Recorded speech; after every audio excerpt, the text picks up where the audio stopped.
You're now listening to Sound Talent Media. Check out more shows at soundtalentmedia.com. Hey, what's up, everyone? I'm Matt Migaki, the vocalist of Cryptopsy and the host of the Vox and Hops Metal Podcast, where I sit down with fellow metal musicians. We talk all about their lives and music while sharing killer craft beers. If you've ever wanted to sneak backstage and share a beer with one of your favorite musicians, well, Vox and Hops is the podcast for you. This week on the podcast, I dropped a killer episode with Johannes Ekström of Avatar. There is this episode and over 440 other ones to help you enjoy life, metal, and craft beer. So what are you waiting for? It's time to become a Vox and Hops head. Cheers! Today's episode is sponsored by Solid Gold Effects. That's right, you know these guys by now, or you should. They seem to sort of do this weird thing where they fly under the radar of general hypey gearhead stuff. But man, I've said it before, I'll say it again. They really do make some of my favorite pedals. Greg has just got himself one of those magic ears that just he's got it down. Everything they make sounds really, really awesome. I also want to mention that they make one of the craziest fuzzes, the Formula 76. It's like this nutty, full-blown, tear your head off octave machine. Check out the videos on that thing. It's one of their prettiest pedals, so you don't really see it coming. But yeah, the Formula 76 is gnarly. So check out some demos for that thing. This episode is also sponsored by Sinusoid. That's right, the custom guitar cable people. You just head over to sinusoid.com, and you know what you need? You need a Sasquatch. The biggest, I don't know if it's the biggest, but it's one of the biggest speaker cables I've ever seen. Just diameter. It's beefy. It'll handle that extra juice that you're squeezing out with that gnarly fuzz pedal that you just bought.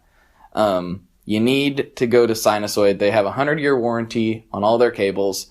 And if you are in school or perhaps ex-military, they have some special programs in place that could save you a few bucks. So go to sinusoid.com, check out all the wonderful offerings they have, and tell them I said hi.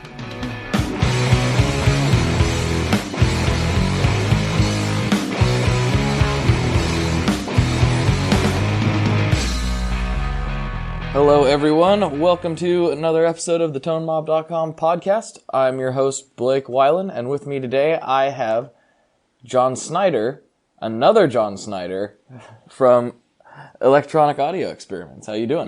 We are Legion. It's good to be on the show. How are you doing? Really good. I'm not used to doing multiple podcasts in one day, but today is just such a day. So, I heard you got to talk to Brian Wampler earlier. That's awesome. Yeah, him and I, we shoot the breeze on a fairly regular basis, so it's quite a treat. And sometimes we record it, and sometimes sometimes it's entertaining, and sometimes it's absolutely not. But hey, we do it anyway. Yeah, but that's I just feel like that's the best podcast format. You know, it's two guys who you probably have a beer with, kind of talking, and you're just there. You're eavesdropping, sort of, but they recorded it so they kind of know you're there. That's my favorite kind of podcast. So that's what I aspire to, you know, okay. Yeah. Hopefully everyone's oh, that guy, he sounds pretty cool. I'd have a beer with that guy, but you know, whatever works, right? That's true. That is, obviously my preferred format too, since that's what I am doing right now. Good. But, yeah, so since this is kind of the first time we're talking, why don't you go ahead and we'll do the whole standard thing of you give me your musical backstory and the history of your company and so on and so forth.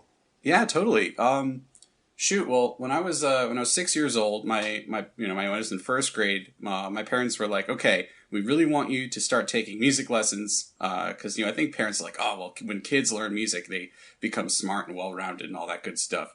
And long story short, I started playing violin lessons, and I don't know if I heard you have do you have kids? I thought I heard something about that. I have a son, yes. So I don't know if you think of having him do music lessons, but don't pick violin, because the first 2 years of a kid playing violin are agony. It's just it's just screeching sounds and learning how to hold it correctly, and it's little tiny fragile balsa wood thing that, not actual balsa wood, but so fragile, because violins come in like mini kid sizes. After that, it's fine. But man, those first, my parents, I'm very grateful that they put up with all that noise, because without all the violin screeching, I couldn't have one day progressed to guitar screeching when I was a teenager. But yeah, when I was, I took violin lessons when I was a kid. I was exposed to all sorts of stuff. And then I sort of, used that as a springboard to teach myself other instruments, mostly guitars. Like when I was a teenager, I had one of those like starter pack Ibanez kits, like the Strat looking thing and the crappy little 10-watt amp. And, it was really fun, but I remember being super like displeased at how it sounded. I remember going to like, there's this music chain, that was in New England for a long time called Daddy's Junkie Music. Okay. I no joke. That's what it was called. And, it was sort of like a music go round type of place where it was, almost more pawn shop than music store, but every once in a while there'd be some like really, really cool stuff kicking around. Right. And so I go to Daddy's Junkie Music and I'm like, all right, Daddy, what, how do I get, like, I want clean distortion. The guy who's there is like, what do you mean clean distortion? It's either clean or it's distorted. And I'm like, well, I have this amp and it just doesn't sound right. The term I was looking for was overdrive. Go figure. I didn't realize that for many years later. But, right. That was sort of the initial tone quest. I got like a PV Classic 50 after working my first summer job, just doing landscaping when I was 15. And then that was sort of like, I was just playing in like pop punk bands and stuff. So when I was a junior and senior in high school, I was interning at this place, this electronics company in Connecticut that did joysticks. So it was a lot of stuff for like construction, and military and aviation, all these like, like these mostly analog but sometimes digital joysticks. Okay. And they would let me take parts out of the trash, and so I'd take them home and tinker with them. And before long, I had built my first pedal. I have it kicking around somewhere, but it's a super hard on. The only thing I had to order was the enclosure and the jacks and the foot switch, like all the stuff that actually makes it a guitar pedal. Right. And everything else was just from the trash at work. So I sort of went from this like, what is, I don't even know how to describe the sounds that I'm making on guitar to, sort of tinkering and building my first pedal. And that stuck with me for a good few years after, even though it was horribly built. But so then when I was in college, I had to sort of slog through a couple years of not being able to play loud, like in a dorm room. And then suddenly I was in a band and we were like fairly active. And that was when I had to really start getting serious with like an actual rig and everything. And in the middle of that, I was like, well, gosh, there's all these cool pedals that I want and can't afford. It was like, oh, well, I can buy, I'm cool with, spending, a few $100 on a delay pedal, saving up like for months and getting it. But like, there are all these cool distortions that I wanted to try. And so I just ended up trying to make stuff. And I did a lot of Mad Bean kits and that type of thing for a while. Right. So yeah, like my sound for a while was a Catalan Bred SFT clone that I built on a Mad Bean board with that super hard on. And that was like my distortion sound for like a couple years, actually. So that was fun, did a whole bunch of stuff with that band. Like we toured a little bit, not too much, but then after that, I sort of found myself with a lot of free time. And for some extra money on the side, I was building pedals for people. This is when I was just finished college. And I realized that it was like super, super fun. And then, after a couple months of just doing like Vero board clones and for stuff, for people and stuff like that, I got into like trying to design something for myself. So I would say that electronic audio experiments actually started when I was, during there was this time that people in Boston referred to as the snowpocalypse, where we had like one snowstorm a week for like 2 months. And they were all like these huge nor'easters. I don't remember the final tally. It was honestly like 100 inches of snow or something that winter. But, it was also the winter of frozen pizzas and breadboarding. I lived in a basement apartment at the time, and so we'd just get buried. We wouldn't be able to get out for a day. And so I would just hunker down with a breadboard that I had from college classes and just try to make stuff. And that was how the first iteration of my longsword overdrive was born. Was just, sort of like just a crazy breadboard experiment. I had no idea what I was doing. So then I had to figure out how to make that into a PCB layout. I had no idea how to put everything all together and all this stuff. Like I was a physics major in undergrad, and I'd taken 2 electrical engineering courses just for fun.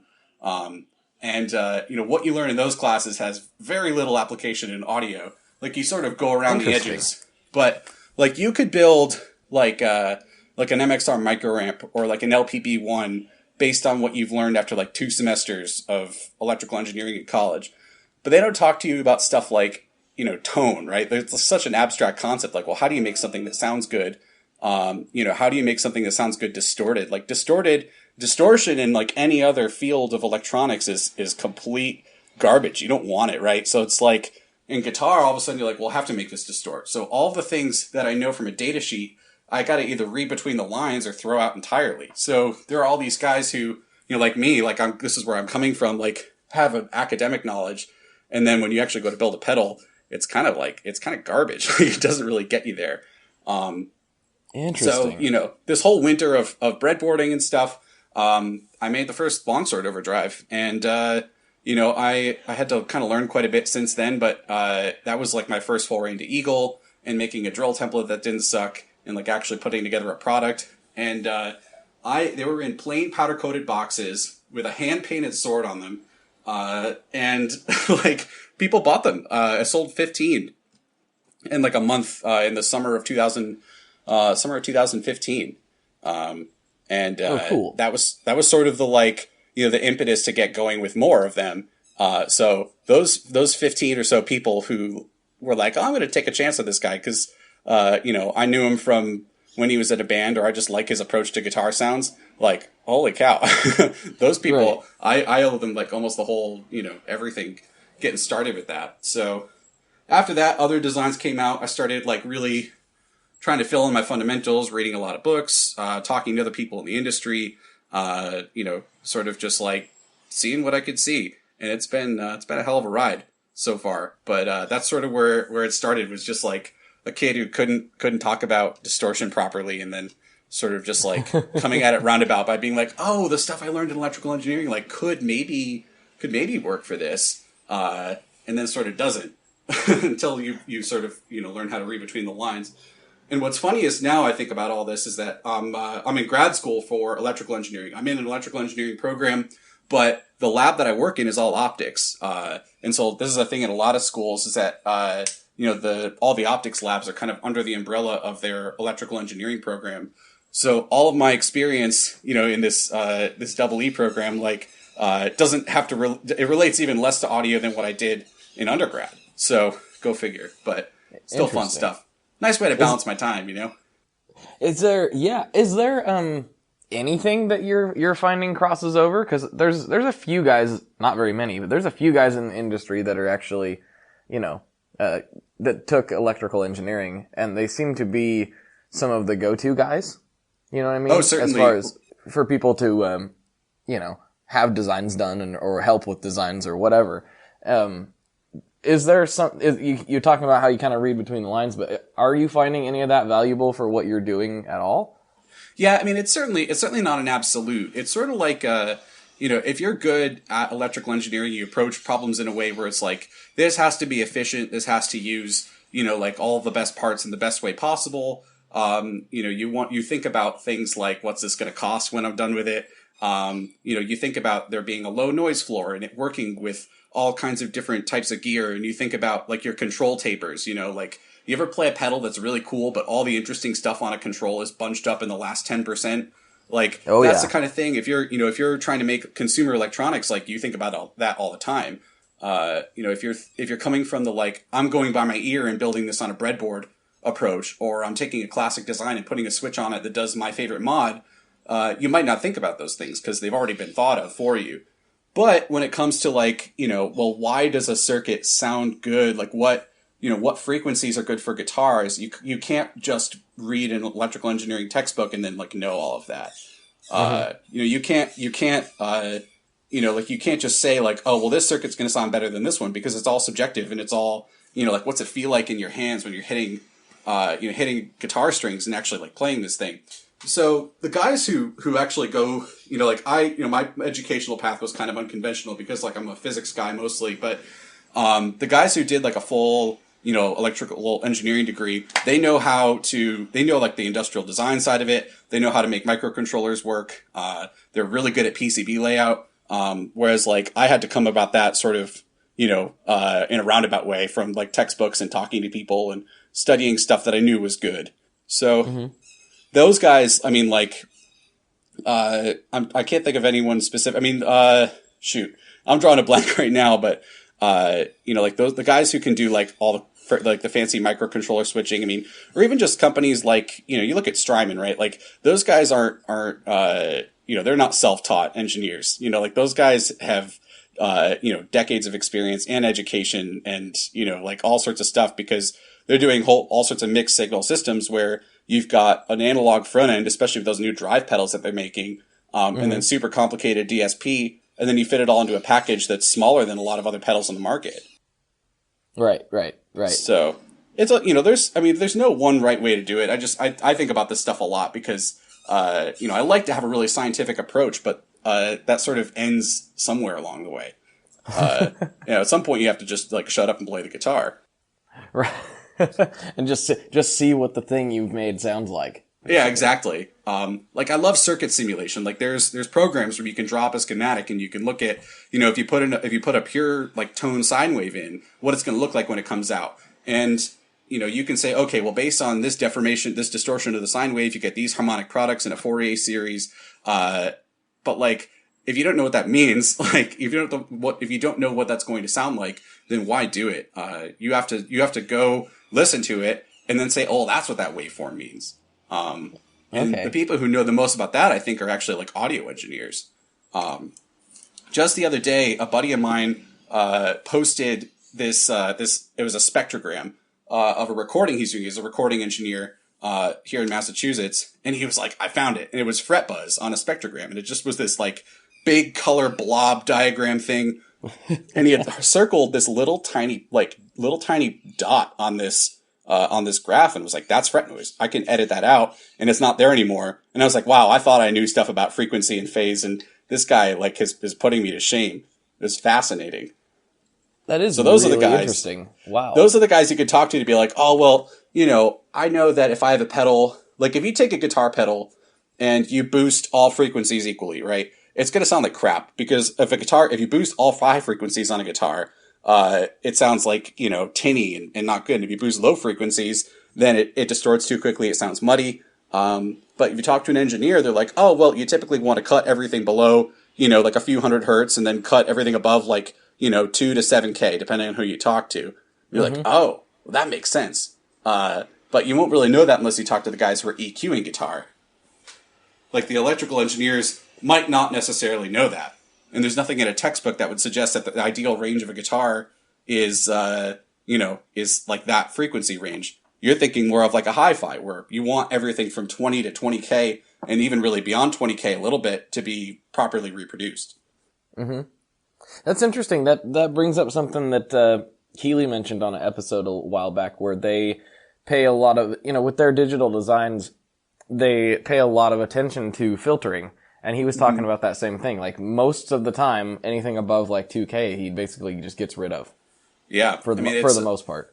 Yeah. It's like, there's just so many, everyone's like, well, I want hi-fi, It's like, you don't want hi-fi for a guitar. Have you ever plugged a guitar straight into like like a receiver for an AV system or a cab with tweeters? Like that's hi-fi. It doesn't sound good on a guitar.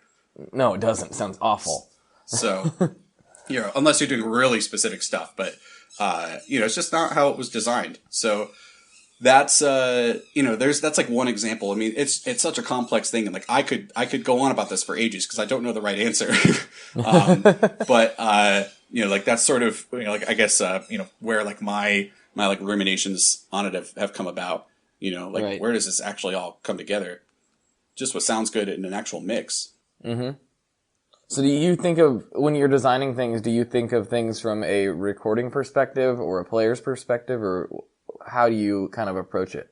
So I'm not a recording engineer, but I have a lot of friends who are, and those guys have been invaluable for advice. So I'm really coming from the perspective of a player.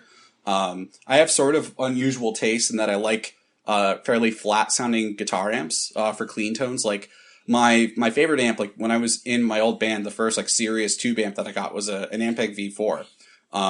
And those have the Baxandall EQs, that's shelving filters. It's like a flat up and down across a whole band, plus an active mid-range where you could kind of pick the middle frequency. Like I loved that EQ because you could set it flat and then boost and cut exactly what you wanted. Rather on like a Fender amp, or a Marshall or a Vox, they all have essentially the same EQ. To get a flat EQ on those, it's bass and treble at 0 and mids at 10. That's not a setting you'd ever come up with just by turning the knobs. You have to actually look at the graph and then move it all around and say, oh, there it is, right? Like, it doesn't actually make sense. But that mid dip is something, like the mid dip, if you had everything at 5, is like kind of what you associate with the sound of a Fender amp. It's why the cleans sound so nice, like the big bottom and the sparkle, because you're getting rid of those mids, but only just enough.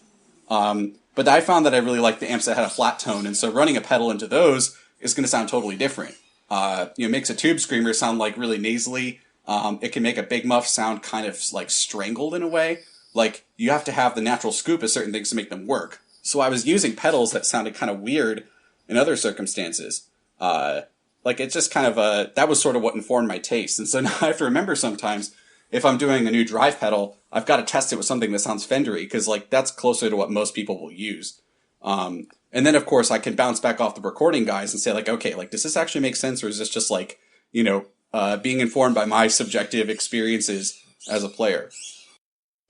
Right. So that's interesting because, yeah, I even noticed that I pretty much slant Fender because I love pedals so much. And Fenders in general seem to work well with most pedals. Most dirt pedals, I mean. Like, I feel like if I got a Fender as my platform, like a deluxe reverb or even a twin or something, and with the pedals that are available now, I can get almost anything that I want out of that, dirt-wise. So, like, I don't necessarily mean a Fender specifically, because I think everybody knows by this point that I play a Benson Monarch 99% of the time. So, yeah, man, those are incredible. Yeah, so, and I play it on the American setting, and I love that amp. I'll stop being the commercial. But it's funny that I'm rambling like this now because it's not particularly Fender sounding, but it has enough clean headroom that I feel like I can get just about anything I want out of that one too. I feel like having enough input headroom on amps is what's kind of important for me. That makes sense. Yeah, absolutely. Like I go back and forth all the time. Like I think when I'm playing in a band, I really like my amps to kind of crunch up just a hair and then let boost do the rest of the work. So I'm always obsessed with like clean boost designs. But like you can't build a company off of making like 10 different kinds of boosts. So I try to keep that aside. But then sometimes I'll want to use an amp that is like completely crystal clean. At drum volumes. And then that's when I like to go with like heavier drives and fuzzes and that sort of thing. It's it really just, it all depends on my mood most of the time. Because there are certain distortion pedals where if there's amp dirt on top of that, you lose the character of it. Right. Or if you're distorting a signal and you're at plus 30 dB, and your EQ only boosts and cuts like plus minus 6 if you're lucky, you're going to lose a lot of that EQ information if you are distorting later or going into a cranked amp. It's like, if the distortion, amount is more than what the EQ can do, then like there are a lot of pedals where this is even a thing. Like you don't really hear the EQ when it's at max gain, and that's why like you just have lost all that dynamic range. So like in an amp like a Fender where, you want the character of the amp to shine through, if you slam it, you lose that. Though that's one of the reasons why people like to crank them, because then you lose the scoop in the EQ. Like that's it. I'm almost contradicting myself here. But that's like the the hallmark of like all those old like blues tones. Like, well, those guys didn't care what their EQ was set to because the amp was it was cooking. You lost all that dynamic range because you were just pushing the phase inverter super hard. Interesting. I think we could ramble on about this for a long time, but I actually want to talk about to get it on back onto you a little bit. Sure. Let's talk about some of your you talked about the Longsword Overdrive. I knew first seen you from your I don't know how you say it. Do you say it model FET or model FET, or how do you say I usually say model FET, because so it uses a thing that you see in a lot of pedals these days, where you take a tube amp and then you implement the design using JFETs. Right. So junction field effect transistor, and which like you were educating me on the other day. just a little bit. It's one of like a many different kinds of transistors. It's got a nice like tubey characteristic. Like I love it for boosters, or even like sort of drive pedals that aren't based on amplifiers. I kind of fell in love with the amp in a box thing from like Cattle and Bread stuff. One of the first pedals I built, like I said earlier, was an SFT, which was like their Ampeg style one. Mm-hmm. And so when I set out to do, I was like, I really want to make an amp in a box pedal just to see what it was going to be like. And I was either going to do an AC30 or a Model T, because those are two of my favorite amplifiers. I was looking into the V4, but the V4 preamp is horribly complex. And so it just doesn't really make sense to do that with JFETs. I'd rather just enjoy the real deal. But so I breadboarded this thing thinking it was going to kind of be like a cool gimmick, like, okay, maybe I'll do like some artwork that's like a guy in a big cloak and make this like a doom pedal, Right. Like I like Sunn, I like those kinds of bands, but I try to be kind of cross genre, in terms of like my marketing and, because I like a lot of genres of music and I don't want to pigeonhole myself. And so I breadboard this thing and it sounded weak. Just like wasn't quite cutting it. And so what I ended up doing was I basically added a whole second chunk of the circuit to be like the power amp. So there's the preamp part of it. And a lot of pedals do the preamp thing incredibly well. But they work as overdrive pedals. And what I realized in doing this is that I wanted it to stack with pedals. I wanted it to be able to drive a power amp. I wanted you to be able to plug it into something totally clean, even something like a cab impulse, and say, oh, wow, this sounds kind of like the real deal. Right. And so that was where that came from. So it's the preamp, but also the phase inverter and power amp all sort of done up in the best way that I could do them. So it's like a combination of taking each stage and looking at the frequency curve of the real amp and then the frequency curve of the pedal gain stage, and then sort of synthesizing all that into a thing that actually worked. So I wanted it to be accurate, but I also wanted it to kind of feel like an amp and have it be something you could use as a pedal platform. That's really interesting. Like, I've been so into that. I desperately want a Model T, like a real one. Me too. So the first time I seen that pedal, I was instantly like, I'm going to acquire that as soon as I can, because I need to try it. I think you dig it. And what's funny is like I didn't have access to the real amp. It wasn't until I had built a few that I met up with my buddy Brad from Nerd Knuckle Effects. Great dude, by the way. He's helping me build Model FETs now, actually. But he's in a band with a guy who has a real Model T. And what we did was we plugged the Model FET into the Model T, and if you turned it on, you didn't hear the difference. It sounded exactly the same. It was really funny. Then we were like, okay, let's try plugging it into the the slave input of a V4 and then comparing the sounds. And it was weirdly close. Obviously you're not going to sound the same, but the Model FET costs less than a tenth of the price. So, right. It certainly gets the job done. I have a buddy in Australia. He plays in this progressive, I guess, kind of metal band called Dumb Saint. And they're going on a tour in Europe soon, and he and the other guitar player of the band use Model FETs into EHX 22 calibers as their fly rig. So they can go to any club that's got backline cabs, just plug into that cab, and they're good to go. I was like, holy cow! I didn't think anyone was actually going to try doing this. I know it to be true that you can run it into a power amp, but I think most guys are going to read that and be like, oh, that's marketing, or why would I do that when I have a real amp? Well, if you're flying to another country, that's a pretty darn good reason, I think. So yeah, exactly. It was cool to see someone doing that, and it's just nice to have that as an option, like especially with all these, the EHX ones and the Quilter ones, which sound fantastic.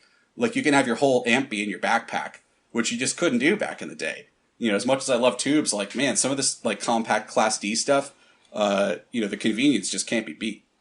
Yeah, that's true. I've been kind of a stick in the mud about the whole thing until recently.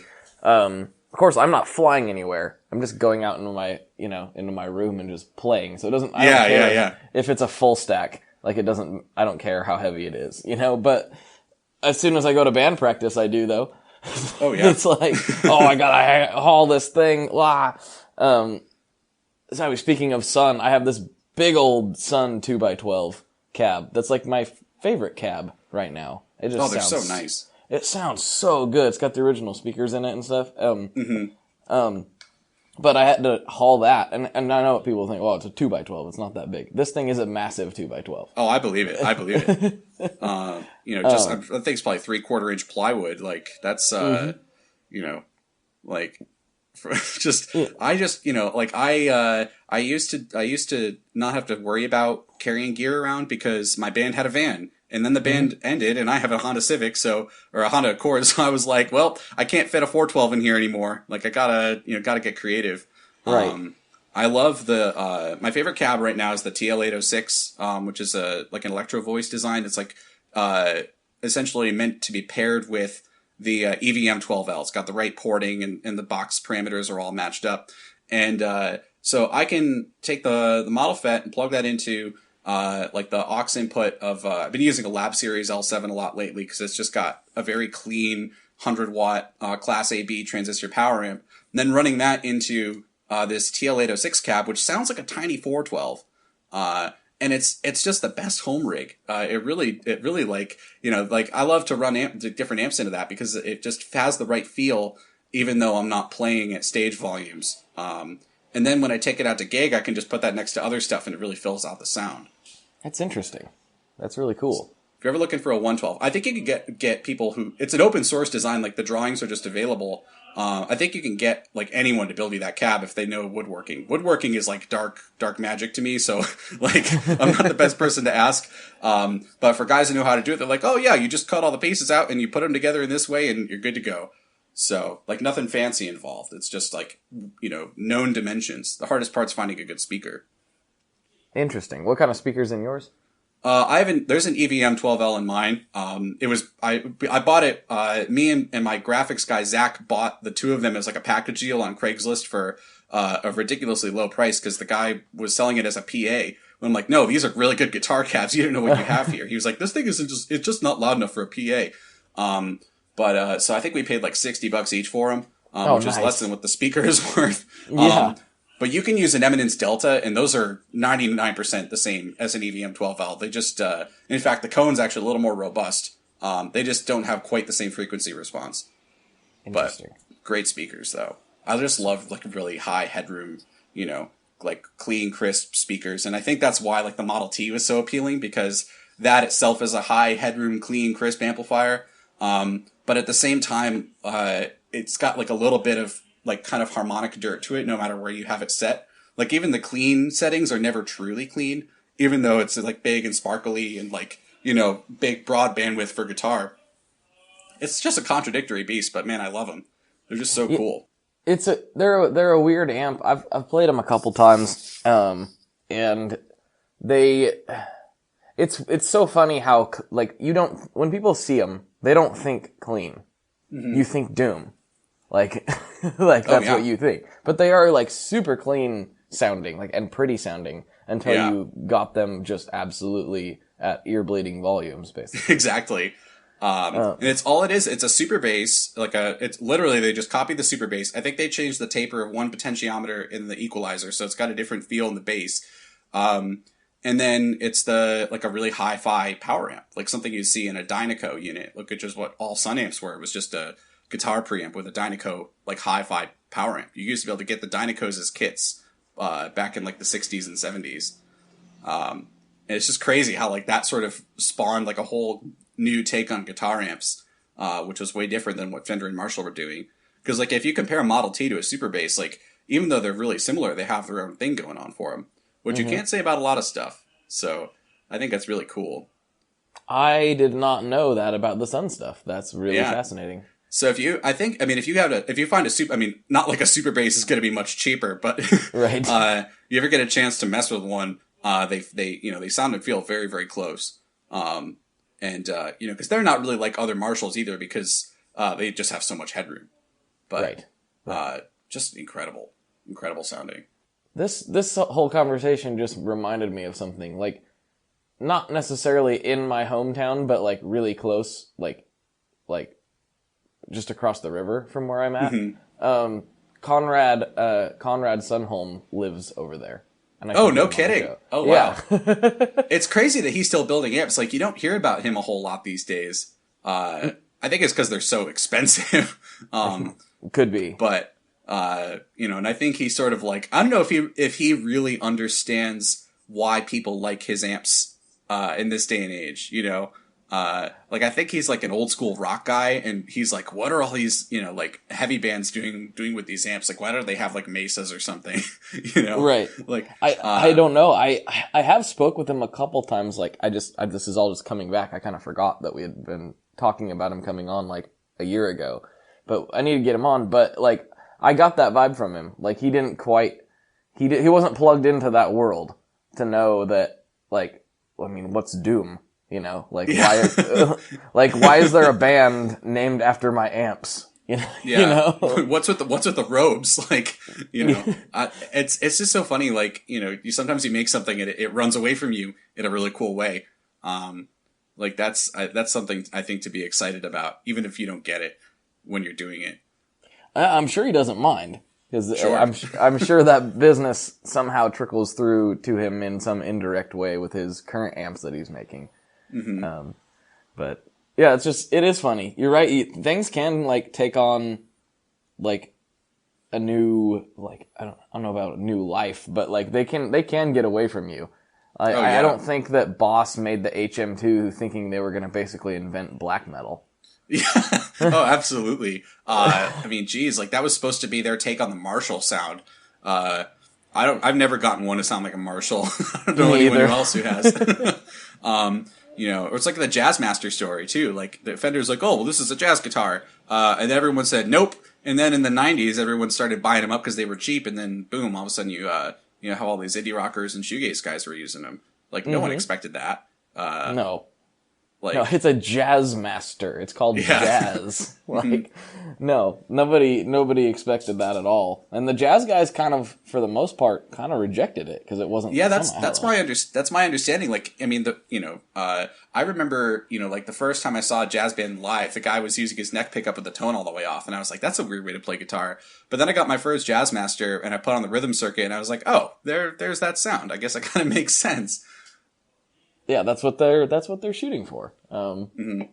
But yeah, I still, this is so weird to think about because I've gotten other guitars since then. But like on some of the earliest episodes of the podcast, I was pining for a vintage Jazzmaster, and it's weird to think. I still really, really want one. And actually, one of the best guitars I've ever played was down at Grun Guitars in Nashville, and it was I believe a '63 blonde Jazzmaster. That's the stuff of dreams right there. Oh, I wanted it so bad, but my wife would have, she would have possibly not been my wife anymore. I know. No, not really, but we was in there, and I was in there with my dad, and he plays too, and I was like, this is the best guitar, one of the best guitars I've ever played. He's like, you should take it home. I'm like, I can't.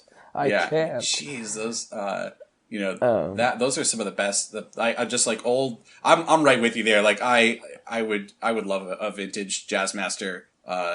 Like I haven't been able to think about buying a new guitar for a long time, but that's on the short list. Where do you musical tastes lie? Like what do you like to listen to?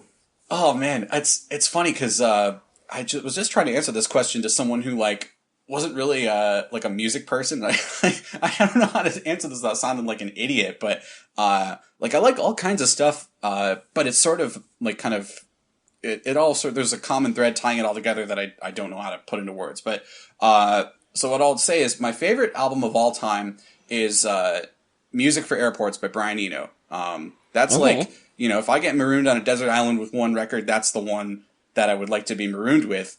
But I also, like, I grew up listening to classical music, and then I was introduced to, like, Blink-182 and stuff when I was in, when I was in, like, middle school, by a good buddy of mine. And that kind of branched out into, like, all the pop-punk and emo stuff that was really big at the time. I still have a soft spot for Fall Out Boy.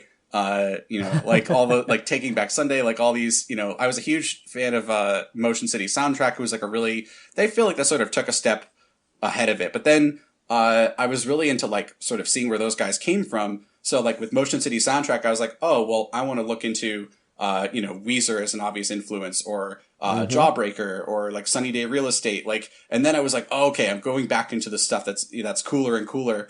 While still sort of like looking to see what was popular. So I was getting into like all this post-hardcore stuff when I was in college, and that was like the kind of band that I played in, was like, it was heavy music, but there was like, very ambient guitar. And it's like, well, at the end of the day, we were just kind of like a combination of like Under Oath and Thursday, but with screamed vocals. But then I was like, oh, we'll have to go back, and now I've got to figure out where music was in the 90s and the 80s. And it was like kind of going in two directions at once. Like I was trying to stay current, but then going back and, I fall in love with so many bands along the way, and like all the time I'm coming up with new stuff that, that people recommend me, or something else. Like the other day I was talking to Bill Finnegan from Klon, because he's local, and we were introduced by one of my pedal dealers. And he was like, oh, you ever heard of this band Lynx? And I was like, I've never heard of the band Lynx. What's their deal? He's like, well, the band Battles? And I was like, well, yeah, I was actually just on a huge Battles kick.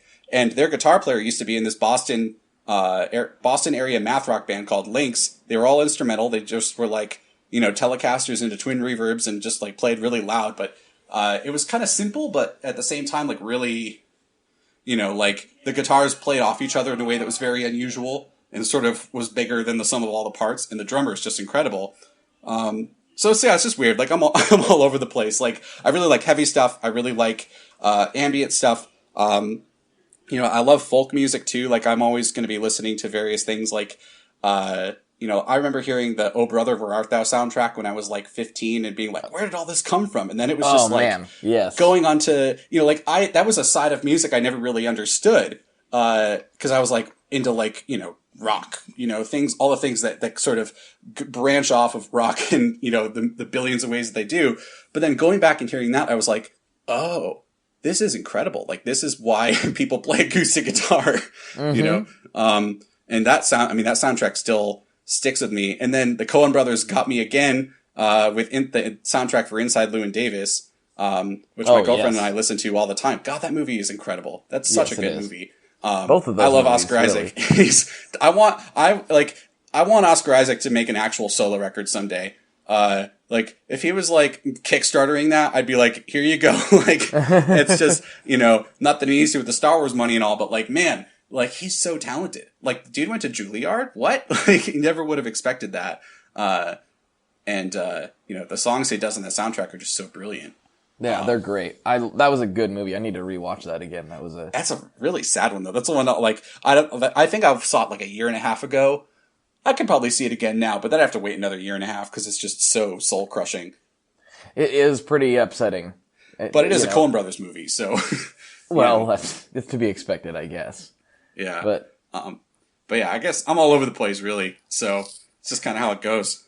No, I can relate. We probably came up around kind of similar things. I liked a lot of those bands too, and kind of did the same thing that you did. It was like, well, what's this? I have to go back and find XYZ, and led me into listening to a lot of old hardcore bands, and Black Flag and Minor Threat and all this stuff. Just like, oh yeah, well, it's just where it comes from. Yeah, it was like because I was super into, like you said, like I was super into Under Oath. And some of those bands that were popular. I liked to slant. I was kind of weird. Like I really liked heavy music, but not certain kinds. Oh yeah, yeah. Like I don't never really like liked death metal, No, I never liked death metal. I never really liked grindcore or black metal or any of that stuff. To me, like, I can understand it to some degree, but like, whenever I listened to it, when I was first like kind of discovering my musical taste, I'd listen to like a Cannibal Corpse or something and be like, this is awful. Yeah. I like heavy music. I like guys screaming their heads off, but I just never liked any of that at all. Yeah. It's like, I don't know where the line of like too heavy is, like, I don't know, but I know when it's been crossed, like, cause like I love a lot of like, like post metal and stuff, even the really weird stuff. Like I'm a huge fan of The Body. Even though they're just like a really strange band, in so many ways. But it's like, they don't fall into all the metal tropes that bore me with regular metal. They're just like, distilled heaviness, right? Like, but it's like bathtub gin heavy. It's like, it's like these just really like weird guys who just, went way out there, and just like made the heaviest possible stuff they could come up with. And like, it almost goes full circle and it's like weirdly catchy, even though, your ears are ringing while you listen to it. But I actually have not listened to them, so I'll have to give that a try. Yeah, I just, I don't know what disclaimer to give you, but there should be a disclaimer. Great band, though. I got into them because they did a collaborative, EP. I guess it was like a 12-inch EP, with, this band Brave Young, who are actually they're actually out of Portland somewhere. One of my favorite bands right now. They just had a new record come out. It's like Brave Young is a very like sort of, they started as a post-metal band, and then they were a post-rock band, and now they kind of sound like, almost like an Arvo Part, like Penderecki, like, very like modern classical sort of thing. Where it's like, like guitars, lots of reverb mixed with like strings and piano and field recordings. It's sublime. I really love that kind of stuff. But you put that together with a really, really heavy band, 2 drummers on the same recording, and it's just like, it's heavy without being, like, it just is super intense. Just like it grooves, it moves very, like intensely with you, but without being like brutal, Mm-hmm. It's cool. Highly recommend both of those records. The one in question, I would say the one to start with is called, Nothing Passes. It's got like a knot on the cover, by The Body and Brave Young. Unreal stuff. Interesting. I'm gonna have to scope that out. That's really cool. I sometimes, I don't know if everyone does this, or maybe I'm just weird. Sometimes I listen to things, that I think I'm probably not gonna like, if that makes any sense, to be able to have an opinion on it. Sure. Yeah. I mean, that's like, I definitely can relate to that. Like, I was like, I'm probably not gonna like this. Like, whatever it is. I'll look at the cover even and be like, this is probably not for me. Let me give it at least a sample here. And usually I go, yep, don't like that. Like, it's very rare that my assumptions are false when that comes through, but I still like put myself through it for some reason. I don't know why that is. I think it's a good way to do it. I mean, that was almost like, I had to like kind of force myself to appreciate hip hop, like when I was like a, just a regular old like suburban white kid, and I had to sort of be like, oh, okay, all right. One day I was like, I just need to understand, like what the deal is with hip hop. Like, it's not guitar music. I'm not like a very like rhythm oriented person. Like, I can't play drums, like I can't program beats or anything like that. But it was like, oh, well, I just have to go and like, like listen to a Kendrick Lamar record and be like, oh, okay, like this guy, like I see where it's coming from now, and it took me a long time to do that, where before I was like, well, it's not for me, or like with, like, I did the same thing with country. I was like, I don't like any country music whatsoever. And then it was, oddly enough, Motion City Soundtrack did, I think they did like I don't know if it was a split or if they like covered each other's songs with this band Limbeck, who are kind of like an alt country band. And I was like, oh, okay, well, this is kind of sick, and then I got into like Ryan Adams, like who, I mean, like is sort of, started off as alt country and now is like a weird combination of like the Smiths and Bruce Springsteen and still also alt country. Right. Man, like that, his new record is unbelievable too. And there's your Benson amps for you. Yes. But, like I was sort of like, I didn't like when Ryan Adams, was like, I was sort of like, oh, well, this guy covered Taylor Swift. Like, I don't really know if that's really my thing.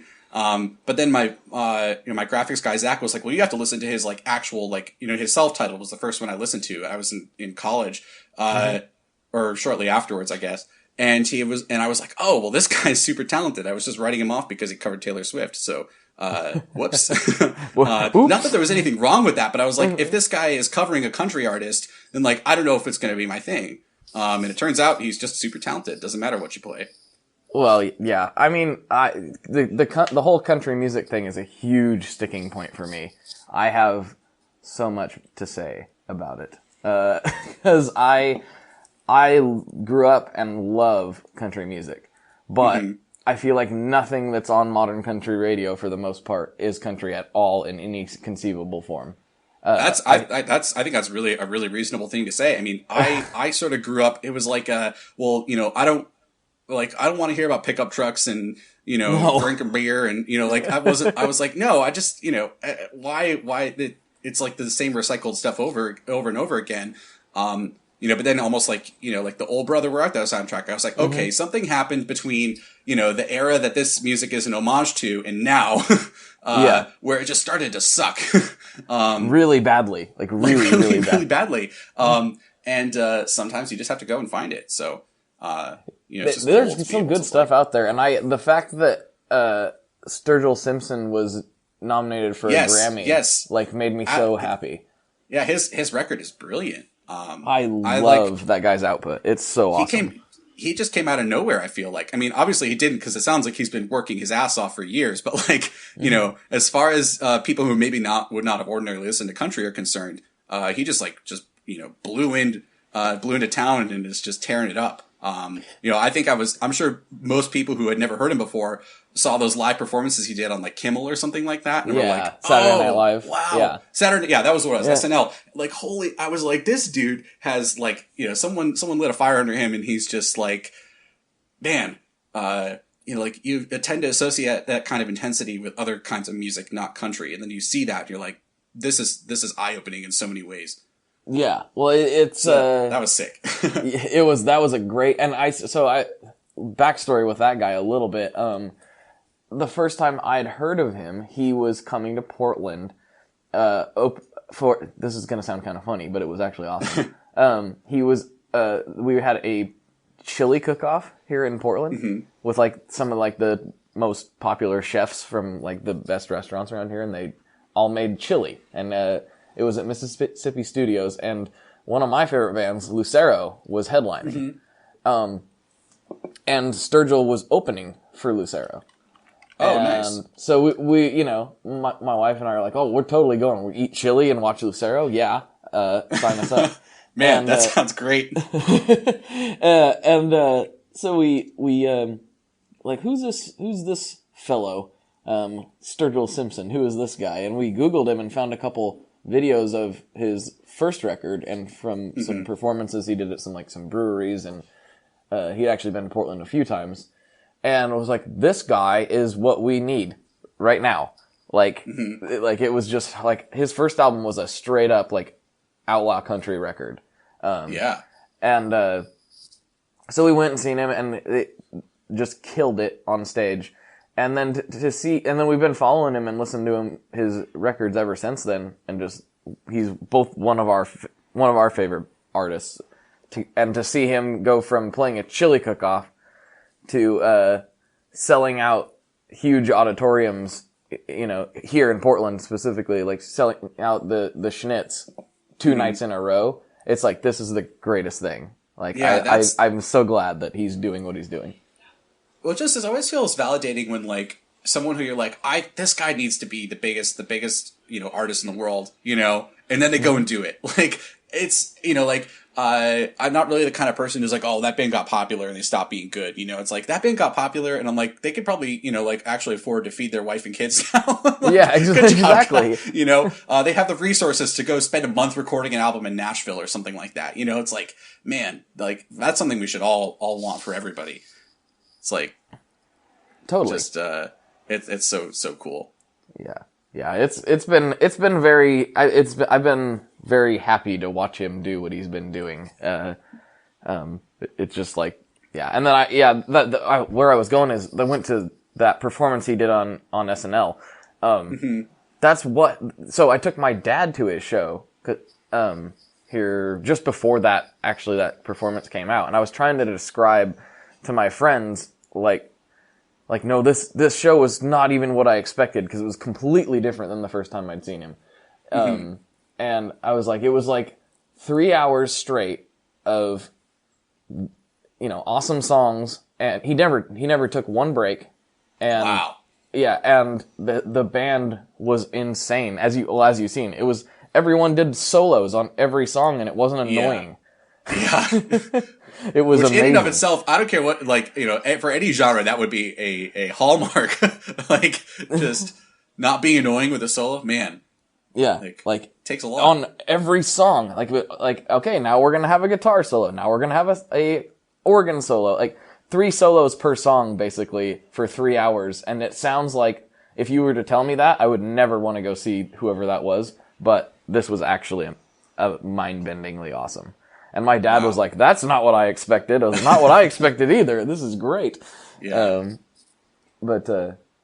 Yeah, and then he did that on SNL, and they just took it just one step further by kicking the Hammond organ over. So it was... I was like, oh, but, you know, it was cool. Yeah, Cringe it was for a second cool. there. Yeah, I did. It did make me kind of like, oh no, the poor Hammond. Like, that's those things are built like me. tanks, though. Holy cow! That's true. And if it's not a B3, if it's not a B3, you could just like take a random like survey of old people and find one in an attic somewhere. So, you know, it sort of works out. That's true. Like I got one from my uncle on my mom's side. I think it was like a Hammond like L3 or something like that. I just ended up cannibalizing the amp out of it because the mechanical assembly had seized up. But it's like we were thinking about restoring it and selling it, and there was a guy who's like, "Oh, listen, I only restore B3s because like if you restore any of the other ones, they're worth less than what you're going to pay to get it fixed up." Mm-hmm. But then the B3 is like, you know, just holds its value, and the Leslie cabinets are almost even more expensive if they're in good mechanical condition. Just like funny how that works. It is weird how like certain things get elevated. To piggyback off of what you just said, there's a company, you may have heard of them. They're called Analog Outfitters. That's their whole business. That's their whole business, is finding old organs and making guitar amps out of them. There's another one, I think probably way smaller, but they're called organ donor amplification. And like similar sort of deal, like they just salvage those. It's awesome. I have the old chassis still kicking around. I just haven't had a chance to like trace it out yet. Maybe I should give those guys a ring and see you know, what the trick is. Figure it's got to sound pretty good if you hook it up, right? Yeah, I would think so. I mean, there's enough people doing it, and I played the Analog Outfitter stuff at NAMM, and it sounded pretty awesome, I must say. That's cool. That's really rad. We're getting down to the last little bit here, and I think you should probably like plug yourself and tell everybody where you can find it. I did want to touch on one thing that I forgot about, if we have time. Yeah, we can squeeze it in there. Okay. You worked with one of my favorite people, Philippe, to help with the that fuzz they did recently. Oh man, that was a hell of a project. Tell me how that came about and what ended up happening with it, as quickly as you can without ruining the story, I guess. Yeah, totally. So basically, I had been working on a Big Muff variant with my friend Scott from S&K Pedals, who is an awesome dude, one of my longtime internet friends. And we were sort of playing around with the idea of doing like hybrid, like IC and transistor gain stages. Like there's the op amp muff, and then there's the regular classic Big Muff that uses transistors. And we had this prototype that was kicking around. And Philippe was like, I really wanted to do a Big Muff style pedal that has IC stages and transistor stages. And I was like, well, funny you should say that, because we've been working on this. And so he was like, if we ever do something like this, you know, I want to make sure they're sufficiently different from one another. Then it turns out that he just actually brought me on to help with the design. And so they are, you know, like, it's sort of, you know, like, of that, like, you know, sort of descends from that, in a way. But the Big Muff, the stages, like, the Big Muff stages are sort of living in the pedal somewhere else. Everything else is different. And then we just threw in this parallel octave fuzz. And it's probably to this day the most brutal PCB layout that I've had to do, because it's basically 2 pedals in one. Because there's the entire, like, sort of, you know, like IC hybrid transistor fuzz, that is kind of Big Muffy in the tone controls, but otherwise sort of, you know, like, it's just a big mutant thing. And then there's a whole, like, octave fuzz in there with a transformer. Right. But it was such a fun project. Philippe is one of my favorite people in the industry, because he makes things that are classic yet familiar. Like, I had a Wave Cannon V1 as my main drive tone in my old band. Just a very inspirational pedal. It was followed shortly after by a Kilobyte. I have a Meteor. Like, I can't say enough about all this stuff, because it's like, you know, it's classic, but it's not based on anything. It's like an instant classic. It's a new classic.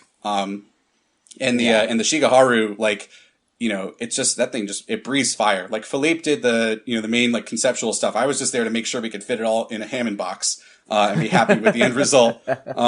And yeah, I'm really proud of that thing. Like, I think they're doing great work, and, I'm excited to see what else they come up with in the future. Yeah, me too. I have the Meteor, and I plugged that in, and, when I was in Nashville, actually, I just, went to Eastside Music, and I was like, I gotta go here. And I went in there, and I was like, oh, I haven't got to play any of the Caroline stuff, because they're not dealt over here for some reason. Yeah. And I was like, oh, let me play that. Oh, that thing looks cool. And I spent like 15, 20 minutes at it, realized that I was getting like severely lost in just that one pedal. And I was like, well, this is coming home with me, so that's all there is to say about that. But I've since got to play some of his other stuff. Chris Benson has, I think, most of the Caroline pedals over there, and I stopped by and played it. And I was like, these all sound absolutely fantastic. Yeah, I mean, he just has a fantastic set of ears, and he knows what he's doing. He just, like, everything is just so well voiced. I had a Haymaker for a while too. I actually had to sell it in order to buy parts to build the first longsword. But it was like, like, that was all these pedals were just, it was what you want to aspire to. It's like, I didn't want to be the guy who had a Tube Screamer clone and a Big Muff clone and a Rat clone, I wanted to be the guy who had, like, the cool overdrive and the cool fuzz and the cool distortion, and that was what Philippe was doing. So, Philippe, if you're hearing this, thank you always. He's just a great guy. Nice. Yes, he really is. So, okay, back to what before I sidelined you and said, talk about this instead. Where can everybody find you on the interwebs? On the interwebs, electronicaudioexperiments.com. I have a store. Right now, I am too swamped to do any direct sales, but we have the Longsword version 3 coming out really soon. I'm incredibly excited about it. It's been the culmination of, like, honestly, at this point, years of just tweaking this same circuit. And, it's its final form. It's, it's always what I've always wanted. It's achieved its final form. Yeah, it's the third Pokemon evolution. I was trying to find the right stone for it, it's bigger and badder than ever, and with some art that my buddy Zach did along with this guy Thomas Serra, who sort of did, like, the sword graphic. Both just incredible guys, and I'm thrilled about it. So those will be coming out eventually, but with the day job and stuff, we sort of just try to crank things out when we can. So Yep. Understandable. Well, that's very cool. Thank you. Last question, and you probably know what it is. Most people do. Oh yeah, John, what kind of pizza do you like? I'm gonna just say pepperoni. I'm a pepperoni guy. It's straight up. Keep it plain and simple. I mean, obviously, there's cheese underneath, right? But no one ever talks about cheese as the pizza topping. But pepperoni, yeah, that's my go-to. I had it last night. I have leftovers in the fridge waiting for me. It just feels right. I don't think I've ever talked to anybody that's like, you know what, I don't like pepperoni pizza. Yeah, I don't think there's any kind of pizza that I don't like, except maybe, like, if it's got more vegetables than anything else, then I'm going to be like, why do you hate fun? Right. but otherwise, I'm kind of an equal opportunity, pizza connoisseur. Yeah, I'll try most things unless there's pineapple on it. Oh yeah. No pineapple whatsoever. No, get the heck out of here with that. Get out of here. Get up on out of here with that pineapple. I ain't trying to hear that pineapple. But like if I was desperate, I'd eat it though. Right, I just pick it off. Just pick it off just even once it's away from the pizza itself, you're like, oh, it's just pineapple. Pineapple's dope. But as soon as it's on there, it's like this just like satanic acidic combination of cheese and pineapple. Like, why are you doing this? Why are you doing this, pineapple? I think it's food for barbarians and uncultured freaks and monsters. Hard stance. That's my hot take on pizza. I like it. It's food for barbarians. Oh, that's fantastic. Well, John, thank you very much for coming on. And, I will be hitting you up for a model fit very soon. Yeah. Thank you very much, Blake. It's been a pleasure. All right. Take care. Have a good one. I almost forgot my own outro. How professional of a podcaster am I? It's because I get thrown off because when I do Chasing Tone, I just say bye. And that's what I did earlier today. So, for John, this is Blake, and as always, folks, good luck and good tones. All right, folks, that does it for this week. Thanks again for tuning in. I really appreciate it. If you are feeling like you need more gear nerd stuff in your life, you can join the Tone Mob Facebook group. That's where we're hanging out in there. We're talking tone, we're talking gear. The other day we were even talking music suggestions. And I found a new band that I really dig, and it's fun. We're always talking about interesting musical guitar related nonsense in there. So yeah, if you're on Facebook, go to the Tone Mob, search the Tone Mob. You'll find the group. I'll approve you, and we'll start talking gear. Hope to see you in there, and I'll talk to you next time. Bye.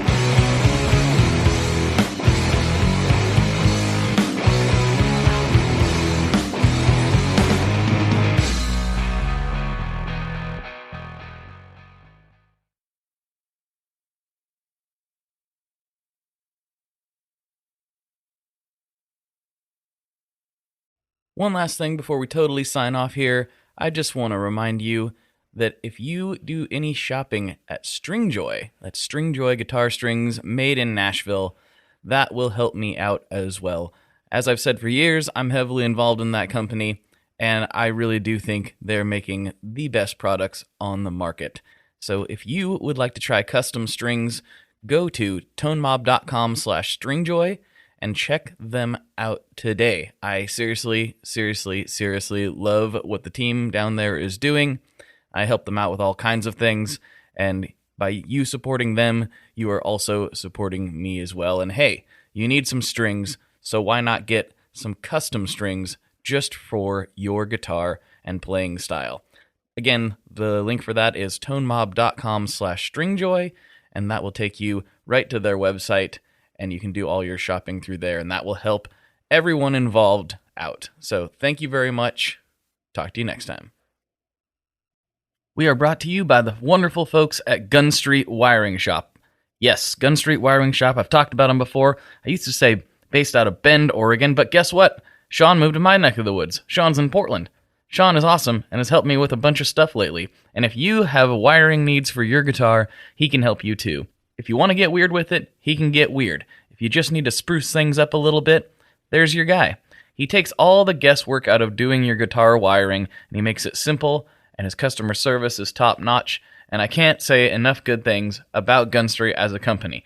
I really respect Sean and what he's all about, and the product is top-notch. I've got 3 different guitars that now have Gun Street harnesses in them, and I could not be happier.